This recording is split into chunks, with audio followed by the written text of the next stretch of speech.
Toxic ആളുകൾ അവരിലേക്ക് attract ചെയ്യപ്പെടും പലപ്പോഴും. അങ്ങനെ ശ്രദ്ധിച്ചിട്ടുണ്ടോ? നമ്മൾ തന്നെ ചില ആളുകൾ നമ്മളോട് വന്നിട്ട് അയാൾ എന്നെ ഇങ്ങനെ പറ്റിച്ചു, അങ്ങനെ പറ്റിച്ചു, അയാൾ തമാശയ്ക്ക് മലയാളത്തിൽ പറഞ്ഞല്ലേ പാപി ചെല്ലുന്നിടം അതുപോലെയാണ്.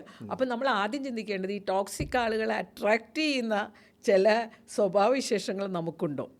ഫോർ എക്സാമ്പിൾ, നമ്മുടെ ചില പെരുമാറ്റ രീതികൾ ടോക്സിക് ആളുകളെ അട്രാക്റ്റ് ചെയ്യും. എന്തൊക്കെയാണത്? അതായത് നമ്മൾ വളരെ പാസീവായിരിക്കുക, നമ്മൾ അഭിപ്രായം പറയാത്ത ഒരാൾ, എന്ത് കണ്ടാലും മിണ്ടാത്തൊരു പാവം എന്നൊക്കെ പറയില്ലേ. നമ്മളൊരു സ്ഥാനത്തിരിക്കുമ്പോൾ പാവമായി കഴിഞ്ഞാൽ ടോക്സിക് ആളുകളെ അട്രാക്റ്റ് ചെയ്യുന്ന ഒരു കാര്യമാണത്. ഒരു പ്രശ്നമില്ല, സാറാകുമ്പോൾ ചിലപ്പോൾ നമ്മളെപ്പറ്റി നല്ല അഭിപ്രായവും അവർ പറയും. അവരെ നമ്മളിലേക്ക് ആകർഷിക്കപ്പെടും, കുഴപ്പമില്ലാത്ത ഒരാളല്ലേ. അപ്പോൾ ഇതൊരു വലിയൊരു പ്രശ്നമാണ്. നമ്മൾ അഭിപ്രായങ്ങൾ പറയുന്ന ആളും തെറ്റ് കണ്ടാൽ തെറ്റാണെന്ന് പറയുന്ന ആളാണെങ്കിൽ ടോക്സിക് ആളുകൾ പതുക്കെ പതുക്കെ ഒഴിഞ്ഞു പോകും.